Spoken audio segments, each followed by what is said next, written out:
Түзөөдө Лондон, BBC. Саламатсыздарбы? Эл аралык жана спорт жаңылыктары менен тааныштырып, Алмаз Чороев. Пёрл Харбордагы окуяга 75 жыл толгондо Жапониянын премьер-министри Гавайи аралдарына келип, Экинчи дүйнөлүк согуш учурунда курман болгондорду эскерди. 2016 жылы Түркияда ондогон теракттар, төңкөрүш аракети жана күрд ашчылыктары басымдуулук кылган аймакта салгылашуулар кайрадан жанданды. Чакан кыштакта туулуп өскөн кениялык өспүрүм балетте ийгиликке жетип, чоң сахнага чыгууда.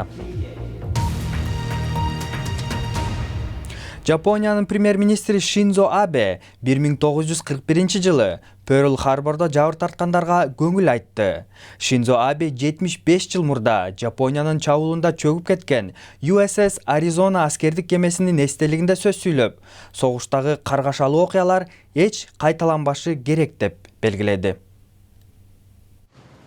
Жапон өкмөт башчысы жана АКШ президенти 75 жыл мурда Жапониянын аба күчтөрү тарабынан күтүүсүз бомбалоого алынган Пёрл Харбор аскердик базасына барып, каза тапкандарды бирге эскеришти. 1941 жылдын декабрында курман болгон 2400 америкалык аскерлердин ысымы дубалга чегилген. Жетекчилер жоокерлер менен чогулуп кеткен USS Аризона кемесинин калдыктарына гүл коюшту.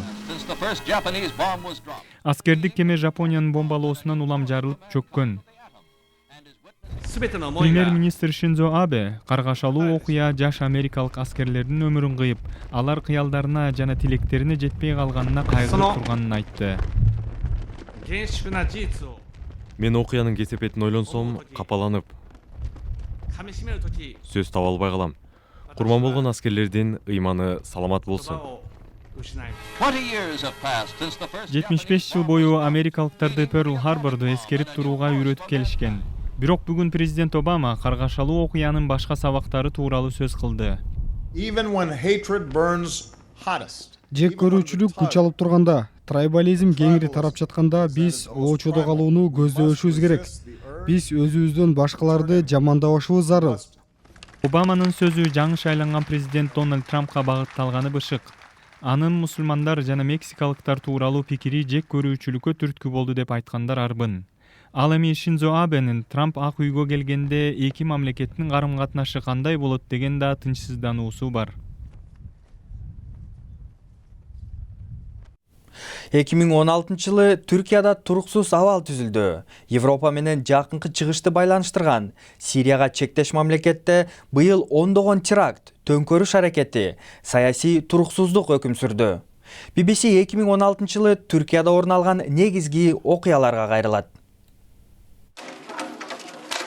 Быйыл Түркияда өлкөнүн тарыхындагы эң туруксуз жыл болду.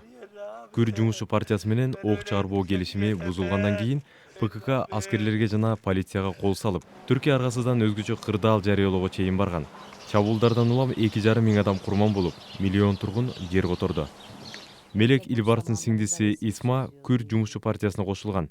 Ал салгылашуу учурунда 6 ай мурда каза тапкан. Ал куугунтуктоодон тажап, колуна курал алган. Өкмөт аны террорист деп атап жатат, бирок бийлик элге каршы террор уюштуруп жатат. Күрд согушкерлери жана өздөрүн ислам мамлекети деп атаган топ Түркияда ондогон жардырууларды уюштурду. Июнь айында Стамбул шаарындагы аба майдандагы бутак алынды. 2016 жылы өлкөдө 32 теракт болуп, 360 адам курман болду. Бир нече апта мурун күрд согушкерлери Стамбул шаарындагы Бешикташ футбол командасынын стадион сыртында 40тан ашуун адамды өлтүрүшкөн. Алардын арасында Тунш Унжу дагы бар болчу. Ал стадиондун кызматкери эле. Кабарды укканда көзүм караңгылай түштү. Ооруканада анын денесин көрүп ыйладым. Баламды жерге бердик. Бүгүн Түркияга тынчтык каалайм.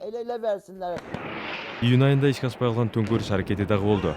Аскерлер танкалары менен көчөгө чыгып, парламент абадан бутак алынган. Окуяда 265 адам курман болуп, 10 миңдеген тургундар камакка алынды. Адвокат Фати Жанбай төңкөрүш аракетин токтотууга көмөк көрсөткөн. Эми ал камакка алынгандарга жардам берүүдө.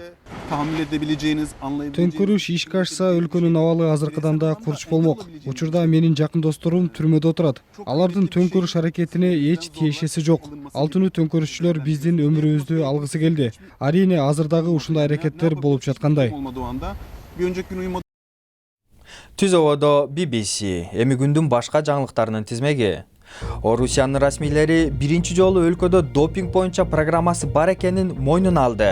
Орусиянын допингге каршы агенттигинин учурдагы жетекчиси Анна Антилович New York Times кезинде берген маегинде чулгандуу окуяны жашыруун кутум деп атады. Бирок программага мамлекет колдоо көрсөткөн деген пикирди четке какты. 2016 жылы 55 000 адам өз мамлекетине кайтып барган. Бул сан депортация кылынган кишилерден 2 эсе көп. Германиянын миграция министрлигинин айтымында, артка кайтып баргандардын көбү Албания, Сербия жана Косоводон. Ошондой эле министрлик баш баанек сурап, бирок артка кайтууну тандаган ирактык, ирандык жана Ооганстандык мигранттардын саны да өсүп жатканын маалымдады. Орусиянын Кара деңизде кырсыкка учураган Ту-154 учагынын экинчи кара кутусу табылды. Кырсыкта учактагы 92 адам курман болгон. Орусиянын медиасы учактын канатындагы маселеден улам, ал кырсыкка учураган деп кабарлоодо.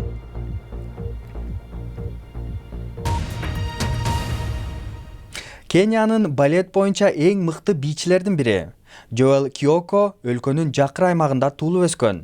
Эми ал АКШда окуп жүрөт. Кышкы эс алуу учурунда ал өз мамлекетине кайтып барып, чеберчилигин сахнада көрсөттү. Күзгү, жабдыктар, жада калса бут кийими жок бийчилер. Joel Kiyokонун балетке болгон сүйүүсү дал ушундай бөлмөдө башталган. Ал Найробинин жакыр аймагында туулуп өскөн. Мен жакырчылык, уурулук жана баңгизат сатуу кеңири тараган аймакта туулуп өскөм. Ал жерде жунглиде жүргөн арстан сыяктуу эле күчтүү эркек экениңди көрсөтүш керек. Ошондо сага баш ийип калышат. Эгер күчтүү болбосоң, максатыңа жетпейсиң. 16 жашка чыккан Кiyokонун балетке болгон кызыгуусу 5 жыл мурун башталган. Бийге барганы балеттен сырткары эч нерсе жөнүндө сүйлөчү эмес, оюнун баары эле балет болчу. Kiyoko АКШда бий мектебине жолдомо алган. Эс алуу учурунда кайра өз өлкөсүнө келип, биринчи жолу сахнага чыгарган мугалиминин концертине катышууда. Киоко абдан таланттуу. Албетте анын ийгилигин убакыт көрсөтөт. Бирок мен аны Париж жана Королдук балетине жеттеп түртүп жатам. Келечекте кайсыл жерде болбосун, Kiyoko эч ким күтпөгөн ийгиликтерге жетти.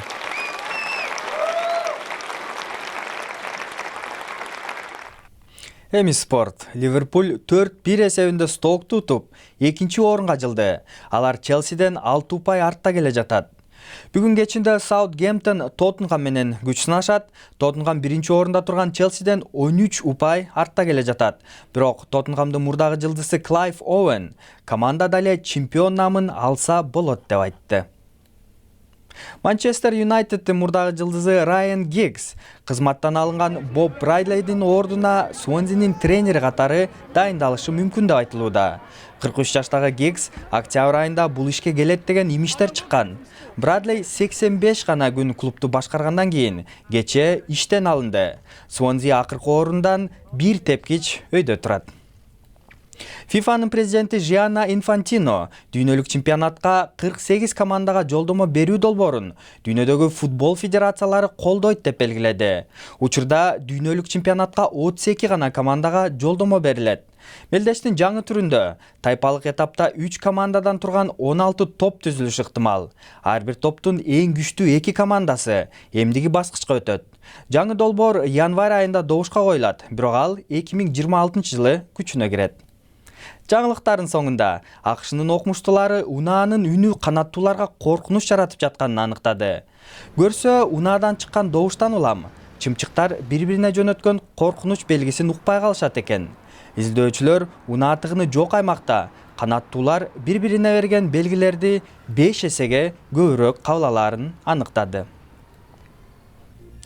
Бул жана башка жаңылыктарды биздин интернет сайтыбыздан таба аласыз. Дарегибиз bbc-kыргыз.com. Сиздер менен мен Алмаз Чороев болдум. Саламатта калыңыздар.